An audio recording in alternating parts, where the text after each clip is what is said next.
People say Hiluxes aren't as good as a Tourer as a 79. Well, I'm about to prove you wrong with this.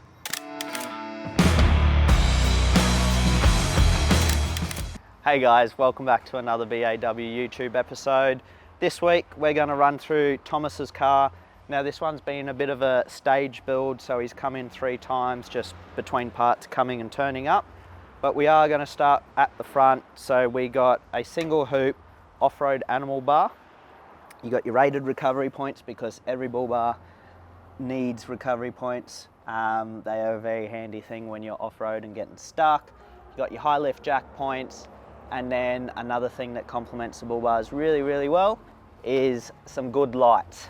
To match the off-road animal bull bar that we have fitted to this, we have also done the off-road animal sliders. Gives you awesome protection. They are a full chassis mount slider setup, and they're not too wide that it looks silly, but they're wide enough to use it as a step to be able to get in and out of your car easier. Difference between long and short, guys. One's long and one's short. As you can see, we do have a Phat Bars 4-inch long entry Snorkel paired beautifully with one of their airboxes. Now, this one is a washable filter, so you can wash it and spray filter oil on it and everything like that. So it is always a good idea to have the filter oil and something to wash it with when you're out doing trips. It's also very handy to have a spare one of these, so if you just need to quickly change it on the side of the road for some reason, you can just pop this one out, put the new one in. It's basically the same as paper filters. You will always carry a spare, so either way you're gonna have a spare. But yeah, they pair very nicely, get that nice good airflow in, fully sealed, water and dust proof, and they sound pretty sick too. We got nice clean air coming in. Now we want to get it out faster. Yes, I know it has a DPF and that is restrictive, but once it gets past that, you want to get it out of the way as fast as possible. So done a Manta 3-inch stainless steel exhaust system on it. Now we're going to check out the canopy setup on the back. So it is all from Boss Aluminium. It is an M2 spec tray. We also have the water tank in the headboard with just a gravity fed tap, so nice and cool. And then we have the M4 canopy. Now when we open it up, full drive touring essential, keep the beers cold, keep the food cold, look after everything. We have an 85 litre Bushman's fridge. And then we have Boss Aluminium's, why isn't that opening? Oh, because I locked it. Silly guys. Got their drawer, little pull-out table. Has a little cover in it just so when you got stuff moving around in there, it doesn't get caught up in all the locks and mechanisms. Put that back on, and look, you can do some cooking and some cleaning and some chopping, and same thing for the drawer. Just has a little cover on it, stop stuff moving around and getting caught.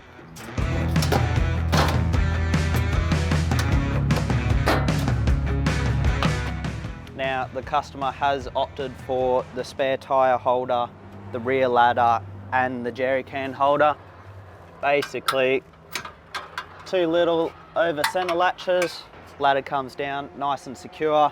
Same with the jerry can holder, and for anyone asking, they do have padlocks on them, so you can lock them up so you don't get your water stolen, your fuel stolen, whatever you have stored in there. Look, you could probably almost fit maybe a little battery chainsaw or something in that. So that's nice and handy, just a bit of extra storage.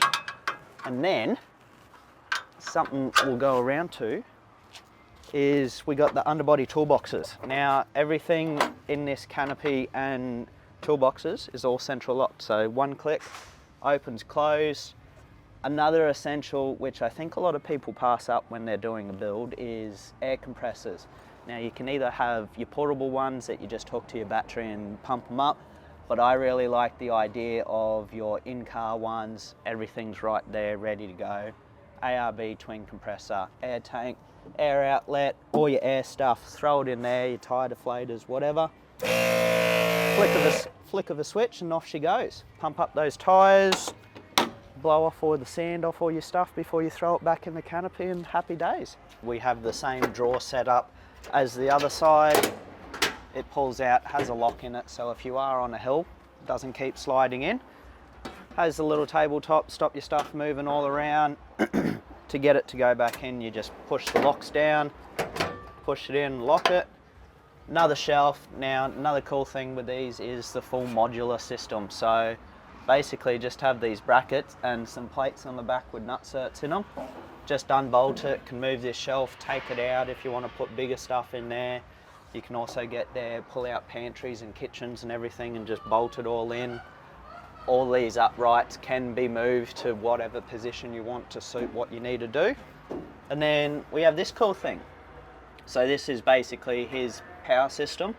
We have the Red Arc BMS30 with the TVMS system, so we control everything through the Red Vision. We got our lights, 240 inverter, all our charging stuff, our power for our tent up the top, and we also have a 200 watt solar panel on the top of the Bushwakka tent. And look, at the moment it's not in full sun, but yeah, 4 amps of solar going in, so he should have no issues with power whatsoever. Because we put the big canopy on the back, your rear view mirror is now null and void. So we have chucked on a full-time rear view camera. It is a integrated dash camera as well, so it does see forward and reverse, so it's always recording. But yeah, this is another must-have that you need. So up top we have the shack rooftop tent from Bushwakka. It's just a couple of clips at the front because it is I'm going to say a dual pivoting, so it lifts up at the front and the back, so you get that little bit more headroom and that nice, pretty much 360 degrees of air coming through. But very simple, very easy to open. Undo your clips, climb up your ladder a little bit and just lift. Now the front will go up as you lift the back and come down as you lift the back. So that's pretty cool. I actually have one of these on my car and I think they're mint. Get yourself comfortable before you do this, because the last thing you want to do is fall out of the tent. Hook them in, grab your eyelet, thread it through, and then repeat the process.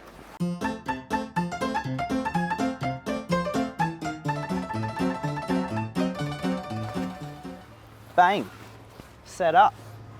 Now another cool thing that comes with these Bushwakka rooftop tents, you have a little 12 volt fan that is rechargeable, so he magnetised up to the top there. You do have your normal ladder. Obviously don't need this one, but we did put it back far enough, so if he doesn't want to use that, he can use his normal ladder. 2 very comfortable memory foam pillows. Dehumidifier, so once that fills up, you can just put it in the microwave and dry it out. And then my favourite, 2 little shoes bags. So they slide underneath this rail here. They just got like a rubber cord in there and they just slide in. So you can climb up, chuck your shoes in there, get into bed and fall asleep. Look, we're inside the tent, quite comfy, quite cozy. This is your little 12 volt fan, few settings on it. He magnetised up there. You do have a strap that you can hook it on and it holds it there. I just can't be bothered putting it on. But that's nice and cool, get some airflow. Another cool thing that I really like are these lights. So they go the whole way around the tent. You have a little dimmable feature on them, so you can dim them down if you don't want it as bright. You can change them to amber, so at night time you don't have all the bugs and stuff coming in. You turn them off, or you can just have white. Another cool thing is you have a USB, USB-C and accessory socket down here, so you can keep all your stuff charged. Now look, I know what you're all gonna say, I'm not a tall man, but I can sort of sit up, I can sort of slouch over, but you have all this airspace and this headroom, which I really, really like. You got your jacket or your blanket holder or whatever you want, you can put in there. It can move from here down to here. You have all these pockets for cool stuff. Look, if you really wanted to, you could probably slide your iPad in there and lay that way and watch some TV. Both sides have big pockets to store everything. You do have the normal canvas zip-ups, and underneath that you do have a fly mesh, so stop all those bugs and stuff. You It is a fully insulated roof shell, so it doesn't get too hot. We're facing away from the sun, but it is a black tent. You are going to get warm, you are going to feel heat, but you'll be right, just suffer through it, sweat it out. Does have vent holes up the top, because as we all know, hot air rises, so lets that out, lets a nice cool air come in. For that little extra storage area, we have done a Rhino rack platform, just in case he wants to chuck some max tracks up here, a gas bottle, whatever, but good little product. So we have Bushwakka's 270-degree awning as well. And now look, if you're vertically challenged like me, we do have these BAW steps that you can buy on the website. They just make life a little bit easier, but pretty much open up your bag all the way, flick it over the top. I tend to try and pull it down in between the canopy, well, in between the tent and the awning. Now, one thing you want to remember to do is when you open these, make sure your little buckles flip over. So when you fold it back up, it makes life so much easier. Flick them over, let that roll down, grab your guide rope, hook them onto the end.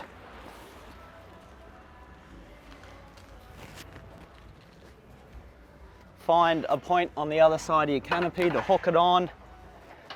Use your little ratcheting buckle. Now guys, don't be afraid to pull these fairly tight. They are designed to be able to do that. And it's as simple as that. Another cool feature with the Bushwakka awnings that I really like is they have the lights in their arms. So just plug your little controller in. Now, because we have this paired with a Bushwakka rooftop tent, we can just plug him into there and I'll turn it on. You can either have amber for all your bugs and stuff at night, or change it to white. So that's pretty cool. You can also, with these ones, set a timer. So if you climb up into your rooftop tent and you have your timer set, you have 2 hours, 4 hours, or 6 hours, you forget to turn your lights off, you're like, ah, damn, they'll turn off. So just set that timer and off you go.